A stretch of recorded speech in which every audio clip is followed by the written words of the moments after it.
السلام علیکم ورحمۃ اللہ وبرکاتہ، نحمدہ ونصلی علی رسولہ الکریم، اما بعد فاعوذ باللہ من الشیطان الرجیم، بسم اللہ الرحمن الرحیم، رب اشرح لی صدری ویسر لی امری واحلل عقدۃ من لسانی یفقہوا قولی۔ آیت 54 سے تفسیر۔ ان ربکم اللہ الذی خلق السماوات والارض، ان بے شک ربکم تمہارا رب، مالک، مدبر، مربی، اللہ اللہ تعالی ہے، اور اللہ الالہ وہ خاص معبود جس سے انسان اپنے نفع نقصان کی توقع اور امید رکھتا ہے، اور جس کے تقرب یا جس کے قریب ہونے کے لیے اس کے آگے سجدہ کرتا ہے، عبادت کرتا ہے اور اس سے دعا مانگتا ہے، یعنی خاص الہ۔ الذی وہ ہے، خلق السماوات جس نے آسمانوں کو پیدا کیا، عالم علوی کو جو ہمارے اوپر ہے، والارض اور زمین کو، عالم سفلی کو، یعنی نیچے والی چیزیں، سفلی اسفل سے ہے، اسفل سافلین جیسے قرآن میں آتا ہے۔ خلق السماوات والارض فی 6 ایام، 6 دنوں میں۔ ایام یوم کی جمع ہے۔ یوم کا لفظ ہمارے ہاں دنیا میں تو طلوع آفتاب سے لے کر غروب آفتاب تک شمار ہوتا ہے، عربی میں شام سے لے کر اگلی شام تک، لیکن اللہ تعالیٰ کے ہاں ایک دن قرآن پاک میں ایک جگہ پر آتا ہے، وَإِنَّ يَوْمًا عِندَ رَبِّكَ كَأَلْفِ سَنَةٍ مِّمَّا تَعُدُّونَ، کہ تمہارے رب کے نزدیک ایک دن ایسا ہے جیسے 1000 سال ہو، یعنی اللہ تعالیٰ کے ہاں دن ہمارے دنوں جیسا نہیں۔ سورۃ الحج آیت 47 میں تھا یہ۔ سورۃ المعارج میں ایک دن کو 50,000 سال کے برابر بتایا گیا۔ فی یوم کان مقدارہ 50,000 سنۃ، یعنی انسانوں کی گنتی مختلف ہے اللہ کی گنتی اور اس کے شمار کے مقابلے میں، ہمارے ہاں کا جو دن ہے وہ مختلف ہے اس دن سے جو اللہ کے ہاں ہے۔ اب یہ کون سا دن ہے یہ اللہ ہی بہتر جانتا ہے۔ کسی بھی چیز کو پیدا کرنے کے لیے اسے تو صرف کن کہنے کی ضرورت ہے، لیکن یہاں پر اس کی اپنی حکمت اور مشیت ہے کہ اس نے ایام کا لفظ استعمال کیا، اور پھر ایام میں بھی اس کی مدت کتنی ہے وہ خود ہی بہتر جانتا ہے۔ فی 6 ایام، 6 دنوں میں۔ ثم استوى، پھر وہ متوجہ ہوا، علی العرش، عرش پر۔ استوا کا لفظی معنی تو ہوتا ہے قرار پکڑنا، کسی چیز پر چڑھنا، لیکن اللہ تعالیٰ کس طرح عرش پر مستوی ہوئے ہم اس کے بارے میں نہیں جانتے۔ ایک شخص نے امام مالک سے یہی سوال کیا کہ الرحمن علی العرش استوا کا کیا مطلب ہے، کہ رحمان عرش پر مستوی ہے، اس کی کیفیت کیا ہے، یعنی کس طرح یہ ہوا؟ تو امام مالک نے کچھ دیر سر جھکایا، پھر فرمایا کہ استوا تو معلوم ہے، یعنی قرآن ہمیں بتاتا ہے کہ استوا ہے، کیفیت مجہول ہے، کس طرح ہے یہ ہمیں نہیں پتا، اور اس پر ایمان لانا واجب ہے، اور ایسا سوال کرنا بدعت ہے۔ اور پھر اس شخص سے کہا کہ تم گمراہ معلوم ہوتے ہو، لہٰذا میری مجلس سے نکل جاؤ۔ امام مالک اپنی مجلس میں، اپنی محفل میں کوئی بھی ایسی بات برداشت نہیں کرتے تھے جس میں کسی قسم کا شرک یا بدعت یا گمراہی کی بو پائی جاتی ہو، اور نہ ہی ایسے سوالات اور بیکار قسم کی بحثوں کی اجازت دیتے تھے۔ بعض روایات میں آتا ہے کہ ان کی مجلس میں کچھ ایسے طالب علم تھے جو حبشی تھے، یعنی بہت اونچے لمبے چوڑے، اور انہوں نے ان کو اسی کام پہ مقرر کیا ہوا تھا کہ کوئی بھی شخص اگر مسچف کرے تو اسے میری مجلس سے اٹھا کے باہر پھینکاؤ، کہ یہ مجلس دین کی مجلس ہے، کیونکہ مسجد نبوی میں ہوتی تھی۔ آپ کو معلوم ہے کہ مسجد نبوی اور نبی صلی اللہ علیہ وسلم کے قریب ترین مقامات کا اپنا ایک ادب اور احترام ہے، اور وہاں پر آوازیں بلند کرنا اور بحثیں کرنا اور شور ہنگامے کرنا جو ہے انتہائی ناپسندیدہ فعل ہے، لہٰذا ان مجلسوں کی اپنی ایک شان اور احترام اور ادب ہوتا تھا۔ تو وہ دین ہی کی حمیت میں اور دین ہی کی پروٹیکشن میں اپنی مجلس میں کسی کو اس قسم کی بیکار باتیں اور فضول قسم کے سوالات کی اجازت نہیں دیتے تھے، اور ایسے سوالات شر پر مبنی ہیں۔ اگر ایک شخص ایسا سوال کرے گا اور اس کا جواب اگر دینے کی کوشش کی جائے گی تو جواب تو کہیں نہیں ہے، کیونکہ جو چیز دیکھی نہیں کسی نے، کوئی دلیل نہیں کسی کے پاس، اس پر آپ جتنی بھی بحث کریں بیکار ہے۔ لہٰذا اس قسم کے سوال کرنا انسان کو ہدایت سے زیادہ گمراہی کے قریب کر دیتے ہیں۔ مثلاً قرآن پاک میں آتا ہے کہ اللہ تعالیٰ کا ہاتھ ہے، کیسا ہے، کتنا ہے، اس کی کیفیت کیا، اس کا رنگ کیا ہے، اس کا سائز کیا ہے، کوئی نہیں جانتا. اور دوسری اہم بات یہ ہے کہ اللہ تعالیٰ کی ذات کو کسی مخلوق کے ساتھ تشبیہ نہیں دی جا سکتی کہ اللہ تعالیٰ کا ہاتھ فلاں جیسا ہے یا اس کا استوا فلاں چیز کی طرح ہے، ہرگز نہیں. کیوں؟ اس لیے کہ لیس کمثلہ شیء، اس جیسی کوئی چیز ہے ہی نہیں، اس کی کوئی مثال ہی نہیں. جب مثال ہی نہیں تو مثال دیں گے کہاں سے، اور کسی چیز کے برابر کیسے قرار دے سکتے ہیں اور تشبیہ کیسے دے سکتے ہیں. لہٰذا ایسی باتیں اور ایسے سوالات جو ہیں ان کو بدعت قرار دیا گیا اور گمراہی کی علامت، کیونکہ وہ انسان کو کسی فائدے سے نہیں بلکہ نقصان سے دوچار کرتے ہیں. اور ویسے بھی دین سیکھنا اور سکھانا جو ایک سنجیدہ عمل ہے، نہ کہ محض ذہنی تفریح کہ انسان کے ذہن میں جو بھی وہم اٹھے اور جو بھی خیال اٹھے انسان بیکار کی بحثوں میں وقت ضائع کرے. ثم استوى علی العرش، پھر وہ مستوی ہوا، اس نے قرار پکڑا عرش پر. اور لغوی معنی عرش کا کیا ہے؟ تخت، یعنی ایسی بیٹھنے کی جگہ کہ جو اوپر سے بھی شیڈ والی ہو. یعنی عام طور پر اگر بادشاہوں کے تخت آپ نے دیکھے ہوں تو تخت بیسیکلی کیا ہوتا ہے؟ ایک کرسی ہوتی ہے، ایک بڑی بیٹھنے کی جگہ ہوتی ہے کہ جو اوپر سے بھی ڈھکی ہوتی ہے. عام طور پر تو کرسیاں جو ہیں وہ اوپر سے خالی ہوتی ہیں، لیکن عرش جو ہوتا ہے، تخت جو ہوتا ہے وہ اوپر سے ڈھکا ہوا ہوتا ہے. لیکن پھر اگین ہم اللہ تعالیٰ کے عرش کو کسی دنیا کے بادشاہ کے عرش پر مثال نہیں دے سکتے اور نہ ہی اس کو سمجھ سکتے ہیں. وہ خود ہی جانتا ہے کہ اس کی حقیقت کیا ہے. بہرحال یہ قرآن پاک میں اس جگہ پر بھی اور کچھ اور مقامات پر بھی ہمیں پتہ چلتا ہے کہ اللہ سبحانہ وتعالی عرش پر مستوی ہیں. سورۃ یونس آیت 3 میں بھی آتا ہے، ان ربکم اللہ الذی خلق السماوات والارض فی 6 ایام ثم استوى علی العرش یدبر الامر. تو یغشی اللیل النہار، یغشی غشی سے ہے، غین شین یہ. غشی کا مطلب ہوتا ہے ڈھانپ دینا، غشاوت ان کہتے ہیں پردے کو. یغشی اللیل، ڈھانپ دیتا ہے رات کو، یعنی رات کو غشاوت ان کی طرح پردہ بنا دیتا ہے. یغشی ڈھانپ دیتا ہے، اللیل رات کو، یعنی رات کی چادر تان دیتا ہے کس پر؟ النہارا دن پر. اگر کبھی مغرب کے وقت آپ کو جہاز پر سفر کرنے کا اتفاق ہو اور اوپر سے آپ زمین کی طرف دیکھیں تو آپ اس کیفیت کو بہت آسانی سے سمجھ سکتے ہیں. آسمان پر روشنی ہوتی ہے لیکن زمین کے اوپر اندھیرا ہوتا ہے اور یوں لگتا ہے جیسے کسی نے ٹینٹ ڈال دیا ہے یا کوئی چادر تان دی ہے یا کوئی چیز چھا گئی ہے. تو رات جو ہے وہ دن پر چھا جاتی ہے، اس کو ڈھانک دیتی ہے. جیسے سورۃ یاسین میں بھی آتا ہے وَآیَةٌ لَهُمُ اللَّيْلُ نَسْلَخُ مِنْهُ النَّهَارَ، اور رات بھی ان کے لیے ایک نشانی ہے، ہم اس میں سے دن کو کھینچ لیتے ہیں اور رات کا پردہ ڈھک جاتا ہے، چھا جاتا ہے. یطلبہ، وہ طلب کرتا ہے اس کو، کون؟ دن یا پھر رات، یعنی ہر ایک دوسرے کو طلب کرتا ہے. حسیسا، جلدی جلدی. حفیظ کا روٹ ہے فے ہے. حث کہتے ہیں کسی کام پر ابھارنے کو یا رغبت دلانے کو، جلدی طلب کرنا. تو یطلبہ حسیسا، طلب کرتا ہے اس کو جلدی جلدی. کیا معنی ہے اس کا؟ کہ یوں لگتا ہے جیسے دونوں ایک دوسرے کے پیچھے دوڑ رہے ہیں. رات بھاگ رہی ہے دن کو پانے کے لیے اور دن دوڑ رہا ہے رات کے پیچھے. ایک آنکھ مچولی سی ہے. اور اگر آپ کبھی سیٹلائٹ سے ایسی تصویر دیکھیں کہ جس میں زمین کے کچھ حصے پر دن اور کچھ پر رات ہو تو اتنی تیزی کے ساتھ وہ یوں چلتا ہوا سایہ نظر آتا ہے، اور دوسری طرف سے اگر اسی کو دیکھا جائے تو یوں لگتا ہے جیسے دن کا حصہ جو ہے وہ رات کے پیچھے دوڑا اور رات کا دن کے پیچھے. اس آیت سے آپ دیکھیے کہ انڈائریکٹلی یہ پتہ چلتا ہے کہ زمین کے سارے حصے پر سورج بیک وقت نہیں ہو سکتا. جس حصے پہ سورج ہوتا ہے جب زمین گھومتی ہے تو وہ روشنی آگے آگے چلی جاتی ہے اور پھر اندھیرا دوسری طرف سے موو کرتا جاتا ہے.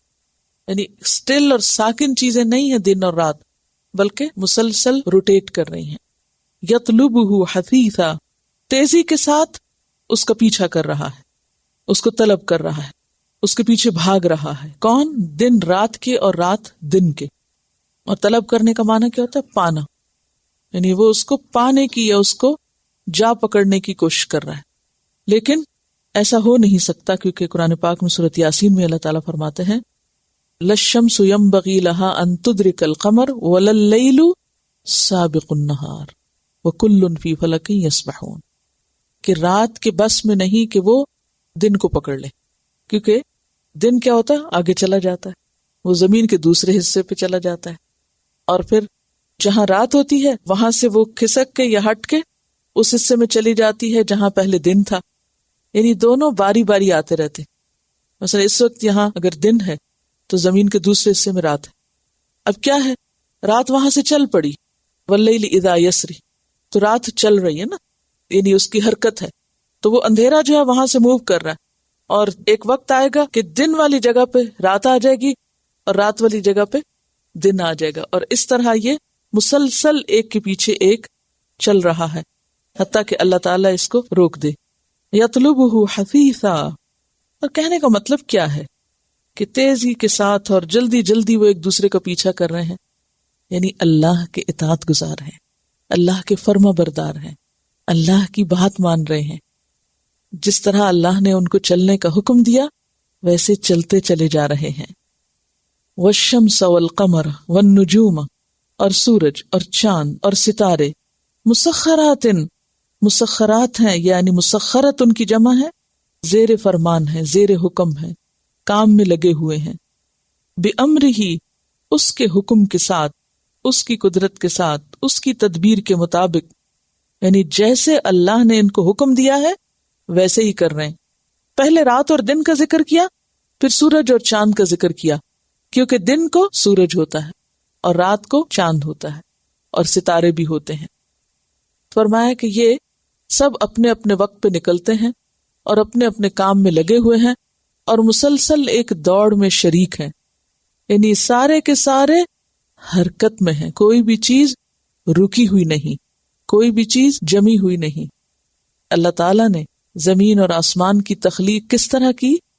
ایک ساکت اور جامد چیز کی طرح نہیں، سٹل اور سالڈ چیز کی طرح نہیں، بلکہ کس طرح؟ مسلسل حرکت کے ساتھ، حتیٰ کہ وہ چیزیں جو بظاہر سالڈ نظر آتی ہیں وہ بھی بیٹھی ہوئی نہیں ہیں، حتیٰ کہ ایٹم جو ہے اس کے اندر بھی موومنٹ ہے، الیکٹران اور پروٹون جو ہیں وہ حرکت میں ہے، پوری کائنات حرکت میں ہے، ہر چیز ہر آن گھوم رہی ہے، کل فی فلک یسبحون، سب کے سب تیر رہے ہیں۔ سبح کا مطلب ہوتا ہے تیرنا، تو تیرتی ہوئی چیز کو آپ دیکھیں، سوم کرتی ہوئی چیز کو کہ کتنی تیزی کے ساتھ وہ آگے کو بڑھ جاتی ہے کہ پتہ بھی نہیں چلتا، غیر محسوس طریقے سے کہاں پہنچ جاتی ہے۔ تو اسی طرح یہ سارے کے سارے اپنے آربٹ میں گھوم رہے ہیں، مسلسل حرکت ہے۔ اب ہم ایک ایسی دنیا میں رہتے ہیں، ایک ایسی کائنات میں رہتے ہیں کہ جو رکی ہوئی نہیں ہے۔ یہ نہ رکی ہوئی کائنات ہمیں کیا سبق دیتی ہے؟ زندگی بھی چلنے کا نام، یعنی چلتی رہتی، اور ایک سٹیج سے دوسری اور دوسری سے تیسری، بچپن سے جوانی، جوانی سے بڑھاپا، زندگی سے موت، موت سے زندگی، یعنی ہر چیز مسلسل کام میں لگی رہی۔ ایسی کائنات کے اندر بیکار، سست اور بیٹھ رہنے والے لوگوں کا اور تبدیلیوں کو ایکسپٹ نہ کرنے والوں کا پھر حال کیا ہوگا؟ یعنی کائنات ان کو جگہ نہیں دے گی، یعنی جہاں ہر چیز ہر آن تبدیلی کا شکار ہے، کنٹینیوس چینج ہر چیز کے اندر، حتیٰ کہ ہم اپنے جسم کے اندر دیکھیں، خون کیا کر رہا ہے؟ دوڑ رہا ہے، سلسل گردش کر رہا ہے، کتنا فاصلہ روز طے کرتا ہے وہ۔ ایک دفعہ جب خون پمپ ہوتا ہے تو پورے جسم کے بال تک جب پہنچتا ہے، کتنے مائل وہ بنتی ہیں جو وینز ہیں ہمارے جسم کے ایک ایک حصے میں، کہ ایک سیکنڈ کے اندر جب وہ پمپ ہوتا ہے تو کہاں سے کہاں میلوں میل فاصلہ طے کر جاتا ہے۔ ہمارے جسم کے اندر مسلسل حرکت ہے، اس کائنات کے اندر مسلسل حرکت ہے، موسموں میں، ہر چیز میں۔ تو جو انسان تبدیلی کو ایکسپٹ نہ کرے اور چینج کو قبول نہ کرے اور حرکت نہ کرے اور محنت نہ کرے اور کوشش نہ کرے اور پھر اپنی کوششوں کو اللہ پاک کی مرضی کے مطابق نہ کرے، تو اس کے لیے کوئی کامیابی نہیں ہو سکتی۔ اب یہاں پر آپ دیکھیے، والشمس والقمر والنجوم مسخرات بِأَمْرِهِ، یہ سارے کام میں لگے ہوئے ہیں، کس کے؟ اللہ کے حکم کے مطابق مسخر ہیں، اس کی اطاعت میں لگے ہوئے ہیں۔ الا لہ الخلق، خبردار، اللہ حرف تنبیہ ہے، خبردار، سن لو، لہ الخلق، اسی کی ہے مخلوق، خلق بمانا مخلوق، اور خلق کا معنی پیچھے آپ کو بتا چکی ہوں، عدم سے وجود میں لانا، یعنی ساری مخلوق اسی کی، ہر چیز کو اس نے بنایا، اس نے پیدا کیا ہے۔ والامر، اور حکم بھی، یعنی جس کی کریشن ہے پھر حکم بھی اسی کا ہے، امر بھی اسی کا ہے، تدبیر بھی اسی کی ہے، تصرف بھی اسی کا ہے، جیسا چاہے کرے۔ تبارک اللہ رب العالمین، بہت بابرکت ہے اللہ جو رب ہے سارے جہانوں کا، عالم جن و انس کا۔ اور تبارک کا لفظ کس سے نکلا ہے؟ برکت سے، بے رے کاف برکت، تو تبارک کا معنی ہوا برکتوں والا ہے اللہ، یعنی خوبیوں سے مالا مال ہے، خیر اور احسان اور عظمت والا ہے۔ سورۃ فرقان میں بھی آتا ہے تبارک الذی جعل فی السماء بروجا وجعل فیہا سراجا وقمرا منیرا۔ سورۃ الملک میں آتا ہے تبارک الذی بیدہ الملک وہو علی کل شیء قدیر، بہت بابرکت ہے جس کے ہاتھ میں پوری کائنات کی بادشاہی ہے اور وہ ہر چیز پر قادر ہے۔ اور یہاں پر کیا فرمایا؟ رب العالمین، وہ سارے جہانوں کا رب ہے۔ تو خلاصہ کیا ہے؟ کیا سبق ملتا ہے اس ایک آیت سے؟ آیت ایک ہے لیکن بہت سی چیزیں اس میں سمو دی گئی ہیں۔ اللہ تعالیٰ کا تعارف ہے اس آیت میں، اور دوسری بات یہ ہے کہ ہر چیز کا پیدا کرنے والا اللہ ہے، لہٰذا ہر چیز پر اسی کا حکم چل رہا ہے، ہم بھی اسی کی مخلوق ہیں، عالمین میں ہم بھی شامل ہیں، ہمارے لیے بھی لازم یہی ہے کہ ہم اس کے اطاعت گزار اور فرما بردار بندے بن کے رہیں۔ اور بہت ساری آیات کونیہ کا ذکر ہے اس ایک آیت کے اندر جو اللہ تعالیٰ کی پہچان اور معرفت پر دلیل ہیں۔ کائنات مسلسل حرکت میں ہے تو ہمیں بھی مسلسل حرکت میں رہنا ہے، کیونکہ یہ اللہ تعالیٰ کا کریشن پلان ہے۔ عام طور پر ہم عام زبان میں بولتے ہیں نا، زمانے کا ساتھ جو نہیں دے گی قوم، جو نہیں ساتھ چلے گا وہ پیچھے رہ جائے گا یا چھوڑ دیا جائے گا۔ تو یہ صرف زمانے کی بات نہیں، یہ دنیا کی بات نہیں، یہ تو آپ پوری کائنات سے الٹے رخ پہ چلیں گے اگر آپ دنیا میں رہ کے کام نہیں کریں گے، محنت نہیں کریں گے، کوشش نہیں کریں گے، اسٹرگل نہیں کریں گے، جد و جہد نہیں کریں گے، آگے نہیں بڑھیں گے۔ تو اس میں مسلسل آگے بڑھنے اور جد و جہد کرنے کا سبق ہے۔ اور پھر یہ ہے کہ یہ جد و جہد اپنی مرضی اور اپنی خواہش کے مطابق نہ ہو بلکہ اللہ کے حکم کے مطابق۔ اب دیکھیں کہ جد و جہد تو بہت سی قومیں کر رہی ہیں، دنیا میں جتنی بھی ترقی یافتہ قومیں ہیں یہ ساری جد و جہد کر رہی ہیں، صبح سے شام تک بھاگ دوڑ رہی ہیں، لیکن وہ جد و جہد یا تو اپنی خواہشات کی پیروی میں ہے یا محض دنیاوی مفادات میں ہے۔ پوری کائنات ہمیں سبق دے رہی ہے کہ کامیاب وہ ہے جو اللہ کی مرضی کے مطابق سٹرگل کر رہا ہے۔ لہٰذا انسان کی کامیابی بھی اسی میں ہے کہ وہ حکم الہی کے مطابق سٹرگل کرے۔ یہ حصہ سب چیز کو سمرائز کر رہا ہے کہ کریشن بھی اسی کی ہے تو حکم بھی اسی کا چلے گا، اسی کا حق ہے، جو خالق ہے اسی کا رائٹ ہے کہ اس کی عبادت اور اطاعت کی جائے۔ جیسے زمین اور آسمانوں کو اللہ نے 6 دنوں میں پیدا کیا، اسی طرح انسان کی تخلیق کے مراحل ہیں، تراب تھا، پھر 3 ہوا، پھر اس کے بعد سلسال اور آگے کے مرحلے، 7 مرحلوں میں انسان بنا۔ تو خلق جو ہے وہ سٹیپ بائی سٹیپ انسان آگے بڑھتا ہے۔ خلق کا مطلب ہے کہ تدریج کے ساتھ گریجولی ایک چیز وجود میں آنا، جیسے رب کے معنوں میں آتا ہے نا کہ ذرے سے کمال تک پہنچانے والا، ایک بیج سے پورا درخت بنانے والا۔ اور امر کا معنی ہے کن سے پیدا کرنے والا، یعنی کن کہہ کے کسی بھی چیز کو وجود میں لانے والا۔ اب اس میں بعض کہتے ہیں کہ جیسے روح یا فرشتے یا جنات جو ہیں وہ امر سے بنے ہیں کن کہہ کے، اور باقی چیزیں جو ہیں وہ آہستہ آہستہ بنی ہیں۔ کہا تو یہ جاتا ہے لیکن اس کے لیے دلیل ضروری ہے کہ واقعی یہ چیزیں جو ہیں محض کن سے بنی ہیں اور اس میں تدریج نہیں تھی۔ تو اگر کوئی دلیل ہو تو مانی جا سکتی، ورنہ جو اصل اس کا معنی بنتا ہے وہ یہی کہ الا لہ الخلق، خبردار اسی کی ہے تخلیق، یعنی سب کچھ یہ اسی نے بنایا، والامر، اور اس تخلیق کے بعد یہ ساری چیزیں کیا کچھ کر رہی ہیں، ان کے راستے اور ان کے کام اور ان کی جو ذمہ داریاں ہیں وہ بھی اسی نے متعین کی ہیں۔ ادعوا ربکم، پچھلی آیت میں رب کا تعارف تھا، اب دعوت دی جا رہی ہے کہ تم اسی رب کو پکارو، ادعو ربکم، جو تمہارا رب بھی ہے، وہ رب جو ساری کائنات کا ہے، جو رب العالمین ہے، وہی تمہارا رب بھی ہے، اسی کو پکارو، اسی سے مدد مانگو۔ دعا بمانا عبادت بھی ہوتا ہے کہ اس کی عبادت کرنا، لیکن یہاں خاص طور پر دعا ہی کے معنی میں ہے کیونکہ آگے اس کی صفت بیان ہو رہی ہے۔ تضرعاً، زاری کے ساتھ، عاجزی کے ساتھ۔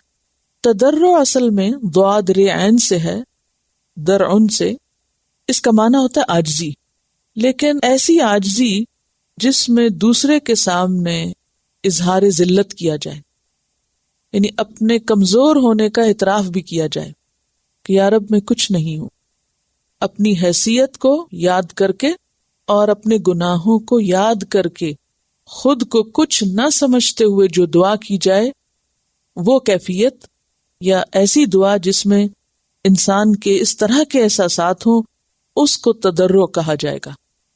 کون سی کیفیت ہے تضرع؟ کیا کیا ہوتا ہے اس میں؟ عاجزی جس میں اپنی ذلت یا کمزوری کا اعتراف کیا جائے، اپنی حیثیت کو کم مانا جائے، گناہوں کو یاد رکھا جائے، خود کو کچھ نہ سمجھا جائے۔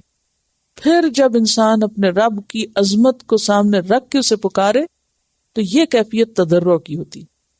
حدیث میں آتا ہے کہ اللہ تعالیٰ غافل دل کی دعا نہیں سنتا، یعنی انسان مانگ کچھ رہا ہے اور دھیان میں کچھ اور ہے اور سوچیں کہیں اور ہیں، تو یہ دعا مانگنے کا ادب نہیں۔ کیسے دعا مانگو؟ تضرع کے ساتھ، خضوع کے ساتھ، خشوع کے ساتھ۔ اور خشوع کیسے آئے گا؟ جب اپنے اندر اپنی کم مائگی اور حقارت کا احساس ہوگا کہ یا رب میں کچھ نہیں، میں کمزور ہوں، سب کچھ تو ہی کر سکتا ہے۔ وہ خفیتاً، اور چپکے چپکے، آہستہ آہستہ، دل ہی دل میں۔ خفیہ کس کا اپوزٹ ہے؟ علانیہ کا، یعنی زور زور کے چیخ چلا کے نہیں بلکہ دل ہی دل میں، جیسے کس نے پکارا تھا؟ حضرت زکریا علیہ السلام نے۔ قرآن پاک میں سورۃ مریم آیت 3 میں آتا ہے اذ نادى ربہ نداء خفیا، جب اس نے پکارا اپنے رب کو چپ کے پکارنا، دل ہی دل میں، کسی کو خبر بھی نہ ہو۔ سورۃ اعراف کی آیت 205 میں بھی یہ مضمون آتا ہے وَاذْكُرْ رَبَّكَ فِي نَفْسِكَ، اور یاد کرو اپنے رب کو اپنے دل میں، تضرعاً وخیفتاً، یہاں خفیہ ہے وہاں خیفتاً ہے۔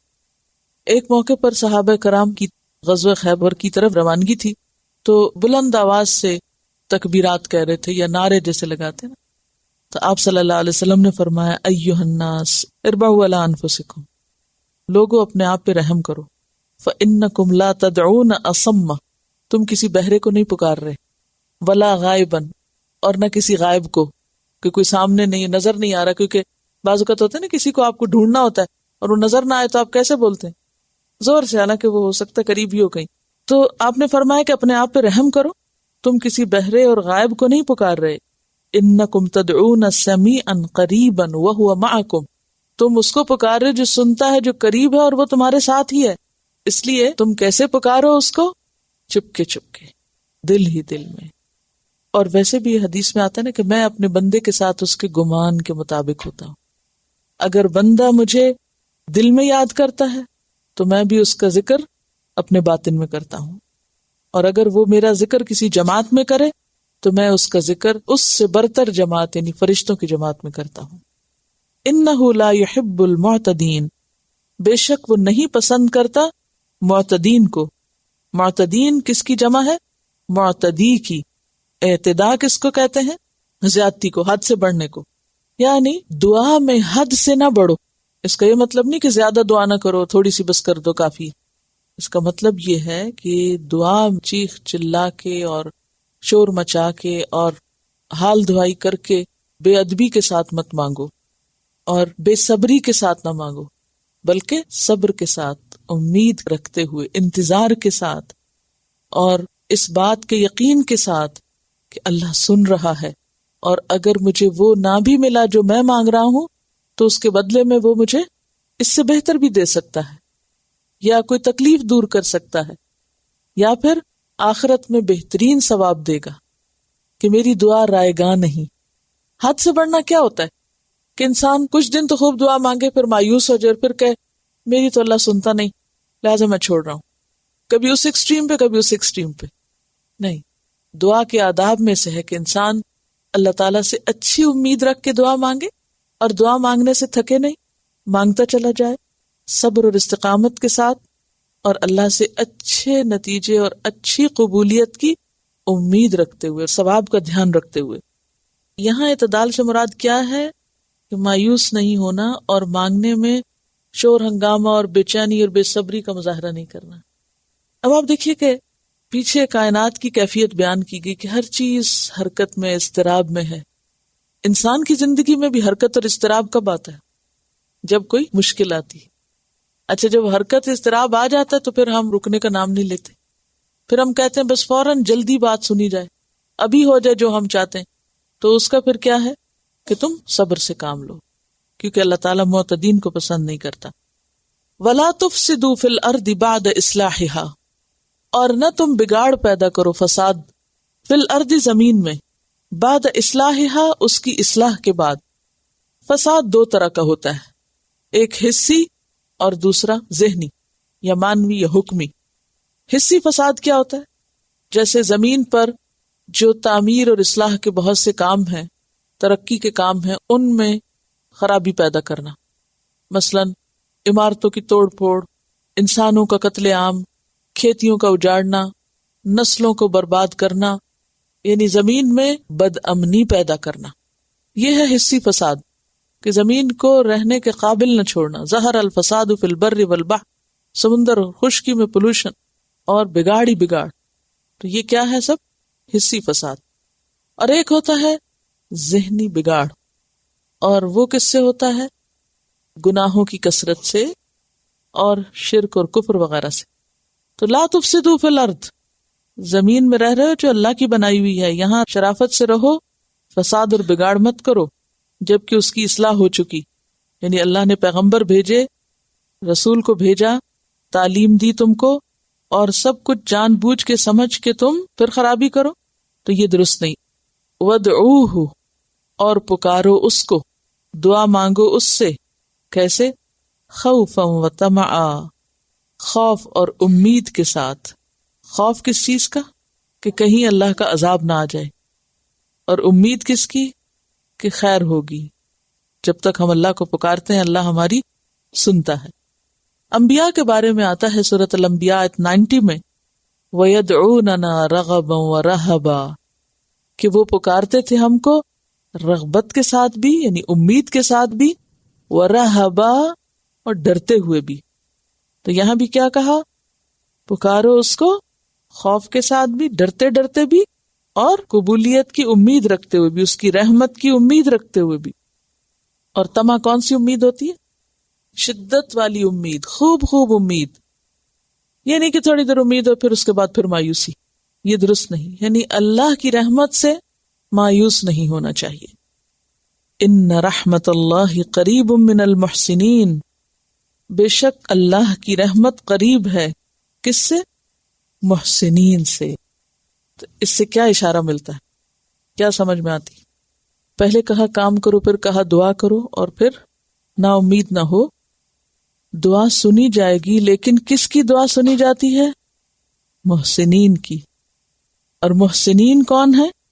جیسے سورۃ الاعراف آیت 156 میں آتا ہے، وَرَحْمَتِي وَسِعَتْ كُلَّ شَيْءٍ، میری رحمت تو ہر چیز پہ چھائی ہوئی ہے. اللہ کے غضب پر بھی اللہ کی رحمت حاوی، لیکن وہ ہے کس کے لیے؟ فَسَأَكْتُبُهَا لِلَّذِينَ يَتَّقُونَ، میں عنقریب لکھ دوں گا اس کو ان لوگوں کے لیے جو تقوی اختیار کرتے ہیں، جو متقی ہیں. وَيُؤْتُونَ الزَّكَاةَ، اور وہ زکوٰۃ دیتے ہیں. اب آپ دیکھیے کہ اللہ کی رحمت کس کے لیے ہے؟ تقوی والوں کے لیے اور زکوٰۃ دینے والوں کے لیے.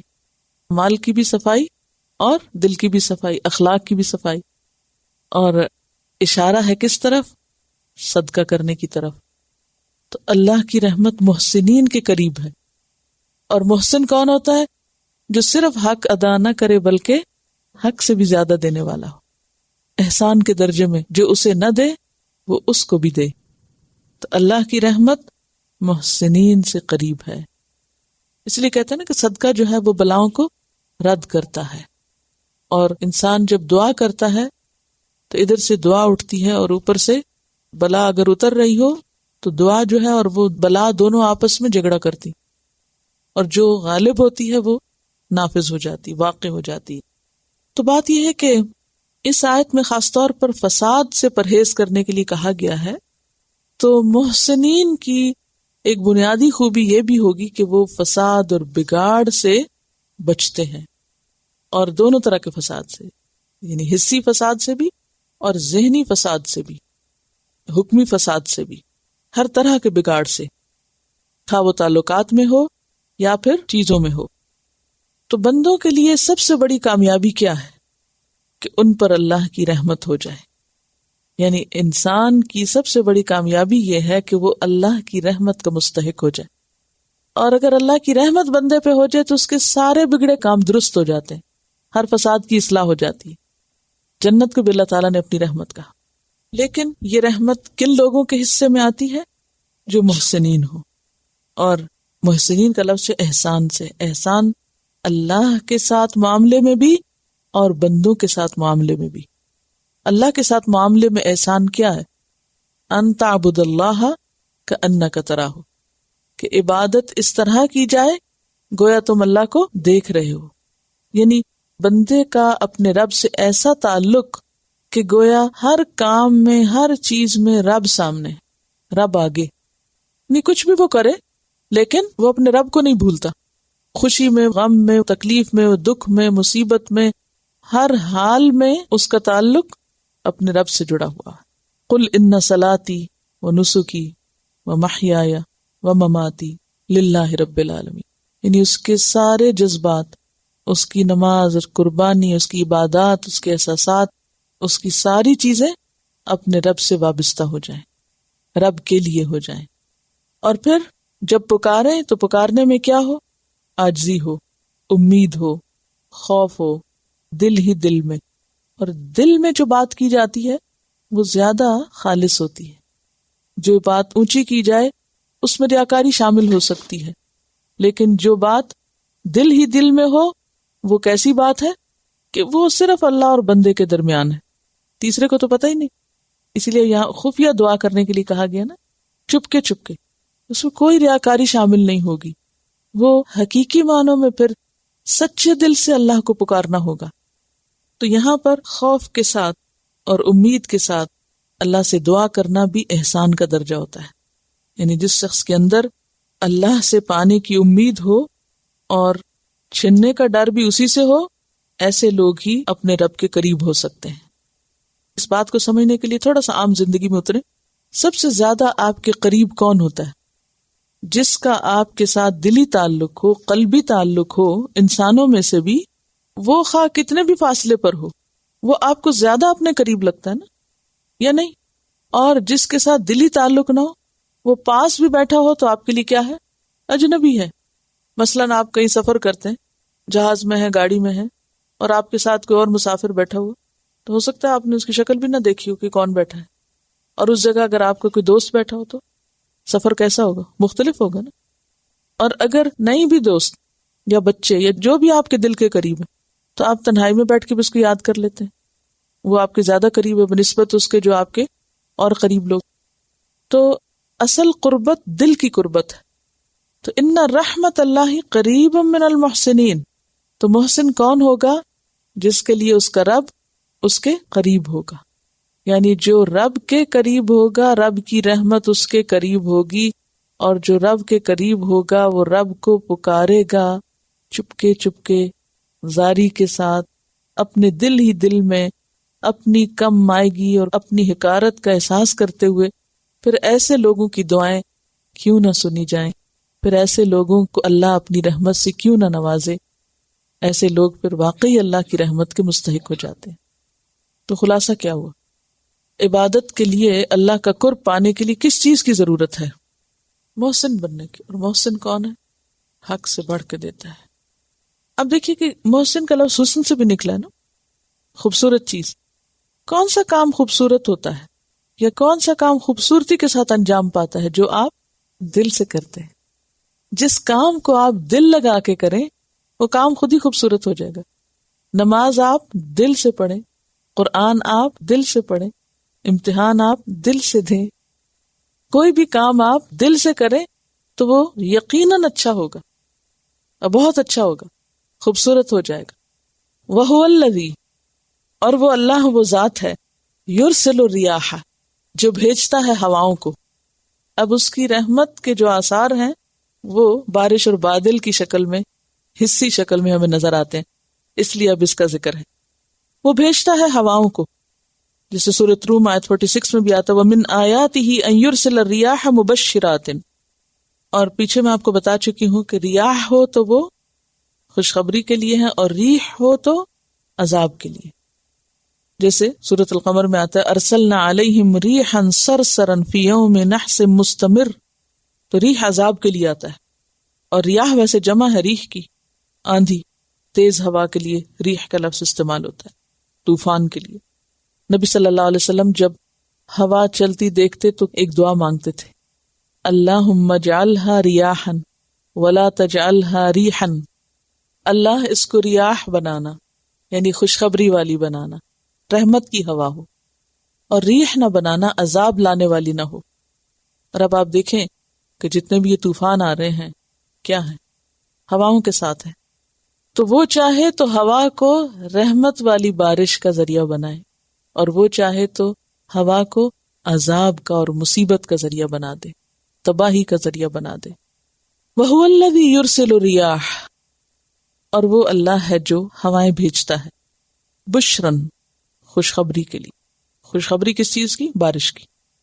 بین یدی رحمتہ، اس کی رحمت کے آگے آگے، یعنی اس کی رحمت بارش آتی ہے تو اس سے پہلے ہوائیں خوشخبری لاتی ہیں، بارش کی خوشی کا پیغام لاتی ہیں. حتیٰ، یہاں تک کہ اذا اقلت، جب اٹھا لیتی ہیں. اقلت کا لفظ جو ہے یہ قلت سے، قلت کس کا اپوزٹ ہے؟ کثرت کا. قلت کا معنی ہوتا ہے قلیل ہونا، ہلکا پانا، ہلکا سمجھنا.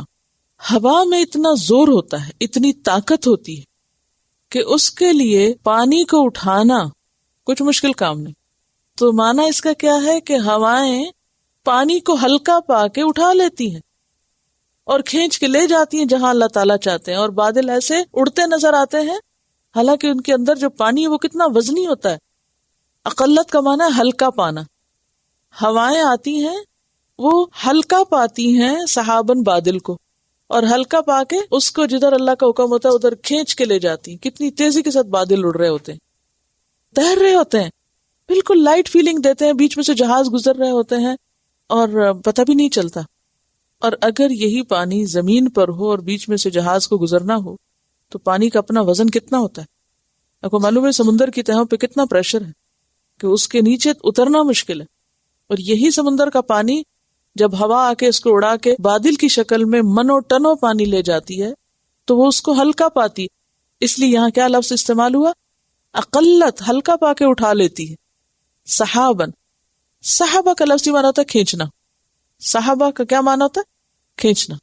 تو صحابت ان کی جمع ہے صحاب. تو صحاب بادل کو کہتے ہیں. بادل کو کھینچنے والا کیوں کہا گیا؟ کیا کھینچتا ہے بادل؟ پانی. یعنی پانی ٹرانسپورٹ کرتا ہے، کھینچ کے اٹھا کے ایک جگہ سے دوسری جگہ لے جاتا ہے، اس لیے اس کو صحاب کہتے ہیں. یا یہ ہے کہ ہوا جو ہے وہ پانی کو کھینچتی ہے، یا یہ پانی کو کھینچ لاتا ہے، یعنی بادل پانی کو کھینچ لاتا ہے یا پانی جو ہے اس کو ہوا کھینچ لاتی. تو اقلت صحابن ثقالن، بھاری، یعنی بادل جو ہیں ویسے وہ بہت بھاری ہوتے ہیں لیکن ہوا کے مقابلے میں کیا ہیں، یا ہوا کے سامنے ہلکے پھلکے ہیں. وہ بھاری لیکن ہوا کے لیے ہلکے. تو ہم کیا کرتے ہیں؟ سقناہ، ہم اس کو لے جاتے ہیں. سائق عربی میں ڈرائیور کو کہتے ہیں، سیاقہ ڈرائیونگ. تو سقناہ، ہم اس کو ڈرائیو کرتے ہیں، فرشتے اس کو لے جاتے ہیں. یعنی پوری ایک ٹریفک چل رہی ہے نا آسمان پہ، جو سمندر سے پانی اٹھا کے جدھر اللہ تعالیٰ چاہتے ہیں اس طرف کو وہ ڈرائیو کر کے لے جاتے ہیں. اور یہ سب اللہ کے حکم سے ہوتا ہے. ہم لے جاتے ہیں اس کو لبلدن، ایک شہر کے لیے یا ملک کے لیے، علاقے کے لیے، میتن جو میت ہے، مردہ ہے، ویران ہے، خشک ہے، کہاں سے بادل اٹھتے ہیں اور میلوں میل سفر کر کے ان کے لیے جگہ مقرر ہوتی کہ وہاں پہنچنا ہے۔ اب آپ دیکھیں کہ آپ کے جو ایویشن کا کنٹرول ہوتا ہے وہ کتنا مشکل کام ہے کہ ایئر ٹریفک کو کنٹرول کرنا، کون سا جہاز کب اڑے گا، کب جا کے لینڈ کرے گا، پھر واپس کب آئے گا، کب اترے گا، کدھر سے آئے گا، کس ڈائریکشن پہ جائے گا۔ انسان بیٹھ کے چند جہازوں کو کنٹرول کرتے ہیں تو اس کے لیے کتنا بڑا سسٹم بنانا پڑتا ہے، لیکن اللہ سبحانہ و تعالی ہواؤں کو بس حکم دیتا ہے اور وہ پانی اٹھاتی ہے، پھر اللہ تعالیٰ ان کو ڈیسٹینیشن بھی بتاتے ہیں، کہاں تک جانا ہے، کہاں برسنا ہے، وہ برس کے ہوائیں خالی ہو کے پھر آگے چلی جاتی، جا کے اور پانی اٹھا لیتی، پھر اٹھا کے پھر ان کو ایک اور ڈیسٹینیشن بتایا جاتا ہے، اب تم کو ادھر جانا ہے، پھر وہ وہاں چلے جاتے ہیں اور کوئی ٹکراؤ نہیں۔ کس طرح بادل بادلوں میں سے گزر کے آرام سے گزر جاتے ہیں اور باقی مخلوق کو بھی گزرنے کا راستہ دیتے ہیں، کوئی حادثے نہیں ہے وہاں۔ سقناہ لبلد میت، اور ایک مخصوص ڈیسٹینیشن پہ جہاں ضرورت ہوتی ہے پانی کی وہاں اللہ تعالیٰ اپنی رحمت سے پانی پہنچاتے ہیں، جیسے سورۃ فاطر آیت 9 میں بھی آتا ہے واللہ الذی ارسل الرياح فتثیر سحابا فسقناہ الی بلد میت فانزلنا بہ الماء، پھر اتارتے ہیں ہم ساتھ اس کے پانی کو۔ کس کے ساتھ پانی کو اتارتے ہیں؟ اللہ کے حکم کے ساتھ وہ پانی زمین پہ اترتا ہے۔ فاخرجنا بہ، پھر ہم نکالتے ہیں اس پانی کے ساتھ من کل الثمرات، ہر قسم کے پھل، کل الثمرات، سارے پھل اسی طرح نکلتے ہیں۔ تو پھلوں کو نکلنے کے لیے، پیدا ہونے کے لیے کیا چاہیے؟ پانی چاہیے۔ ثمرات، ثمرت ان کی جمع ہے۔ کسی بھی درخت پر کوئی پھل آتا ہے، خواہ کڑوا آتا ہے یا میٹھا آتا ہے، ہم کھاتے ہیں یا نہیں کھاتے، وہ سب کیا ہے؟ درخت کا ثمرہ۔ ثمرہ کا لفظ جو ہے صرف کھانے والے پھلوں کے لیے نہیں آتا، ہر قسم کے پھلوں کے لیے آتا ہے، اور فروٹس کے لیے بھی نہیں آتا۔ زمین کے جو پودے، کھیتیاں وغیرہ جو کچھ اس کے اوپر اگتا ہے وہ بھی ثمرہ ہوتا ہے۔ کذالک نخرج الموتیٰ، اسی طرح ہم نکالتے ہیں مردوں کو، یا ہم نکالیں گے مردوں کو۔ جیسے پودے نکلتے ہیں، پھل نکلتے ہیں، ایسے ہی ہم قبروں سے مردوں کو پھر دوبارہ اگا دیں گے، پیدا کر دیں گے۔ لعلکم تذکرون، تاکہ تم نصیحت پکڑو اور ایمان لے آؤ، ہوش میں آؤ، سبق لو۔ والبلد الطیب، اور پاکیزہ زمین، عمدہ زمین یا عمدہ علاقہ، یخرجو نکلتی ہے، نباتہ اس کی پیداوار، یعنی اچھی پیداوار، بِإِذْنِ رَبِّهِ اپنے رب کے اذن کے ساتھ، والذی اور وہ جو، یعنی وہ بلد، خبثہ جو ناپاک ہوتا ہے، لا یخرجو نہیں نکلتی، کیا؟ اس کی نبات، اس کے پودے یا اس کی پیداوار، الا نکدا مگر بے فائدہ، بیکار۔ نکدا کا لفظ جو ہے یہ منحوس کے لیے بھی آتا ہے اور کم پیداوار کے لیے بھی آتا ہے، اور خراب زمین سے زیادہ فائدہ حاصل نہیں ہوتا، یا تو کچھ بھی نہیں صحیح طور پہ نکلتا، یا جو نکلتا ہے وہ کام کا نہیں ہوتا، یا پھر پھل آتا بھی تو بہت تھوڑا آتا ہے، سارے معنوں میں آ سکتا ہے۔ کذالک نصرف الآیات، اسی طرح ہم پھیر پھیر کے لاتے ہیں آیات، احکامات یا نشانیاں دکھاتے ہیں ہم، لقوم یشکرون ان لوگوں کے لیے جو شکر ادا کرتے ہیں، شکر گزار لوگوں کے لیے ان آیات میں اور مختلف آیات میں مختلف سبق ہیں۔ اب یہاں پر بلد جو ہے کس سے تشبیہ دی گئی بلد کو، اور اس حصی مثال سے کیا سمجھانا مقصود ہے؟ انسان کو سمجھانا مقصود ہے کہ انسان بھی کس کی طرح ہے؟ زمین کی طرح ہے۔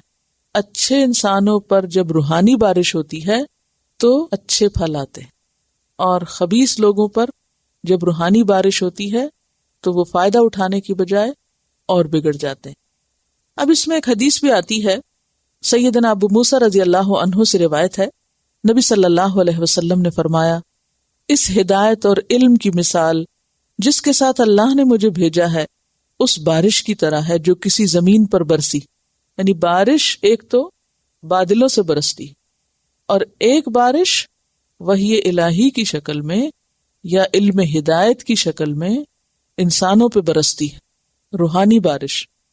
اس بارش کی طرح ہے جو کسی زمین پہ برسی، پس اس زمین کا ایک حصہ عمدہ تھا، اس نے پانی کو اپنے اندر جذب کر لیا، پیاسا تھا، بلد میت تھا، بارش برسی سارا پانی پی گیا، اور گھاس اور بہت سی دیگر جڑی بوٹیاں اگا دی، اور اس کا ایک حصہ سخت تھا، اس نے پانی کو روک لیا، تو اس کے ذریعے سے اللہ نے لوگوں کو نفع دیا، انہوں نے خود بھی پیا، جانوروں کو بھی پلایا، کھیتوں کو سیراب کیا، اور وہ بارش زمین کے ایک دوسرے حصے کو بھی پہنچی جو چٹیل تھا، جس نے پانی روکا، نہ کوئی گھاس اگائی، یعنی پانی روکا بھی نہیں، گھاس بھی نہیں نکلی، وہ سارا بہہ گیا۔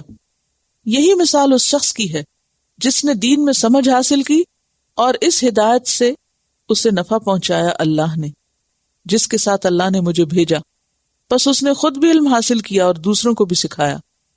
اور اس شخص کی مثال جس نے اس ہدایت کی طرف سر اٹھا کے بھی نہ دیکھا، نہ اللہ کی اس ہدایت کو قبول کیا جس کے ساتھ اللہ نے مجھے رسول بنا کے بھیجا۔ یہ حدیث رب زدنی علما کتاب کے پیج 17 پر موجود ہے، انگریزی اور اردو دونوں ترجموں کے ساتھ، متفق علیہ روایت ہے۔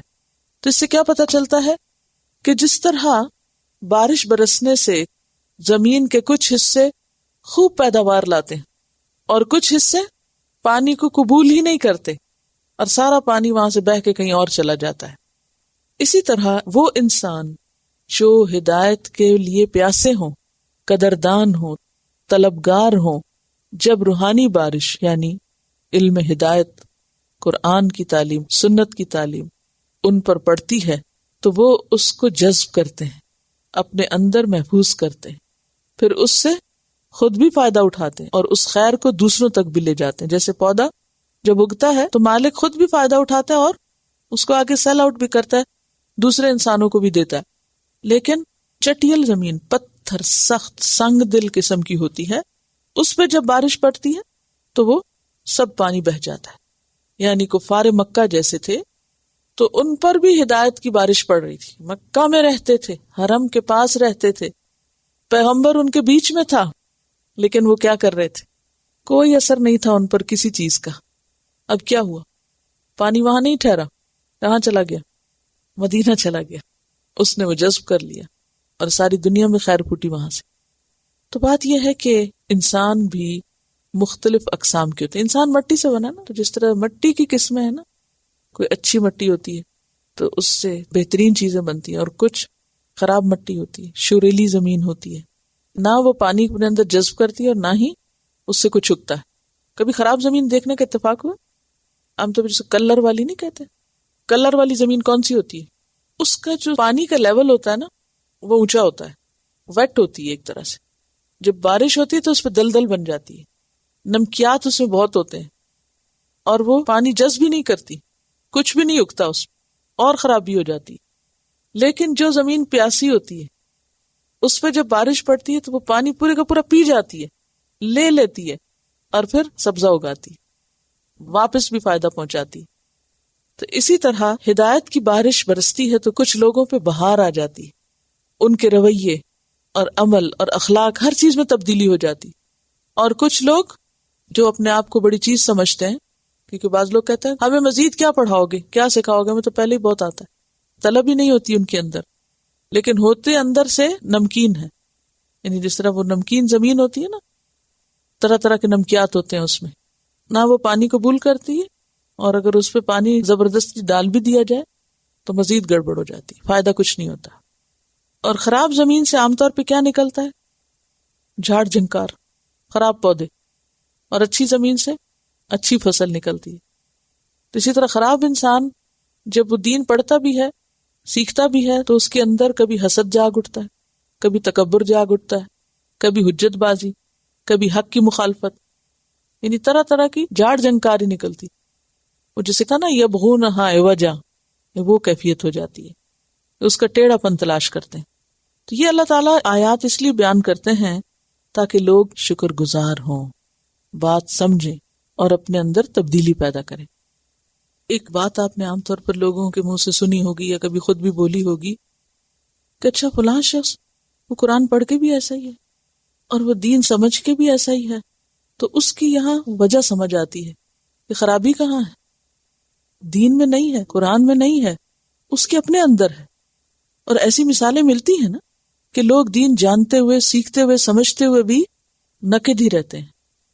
وآخر دعوانا ان الحمد للہ رب العالمین. سبحانک اللہم وبحمدک نشہد ان لا الہ الا انت نستغفرک ونتوب الیک. السلام علیکم ورحمۃ اللہ وبرکاتہ.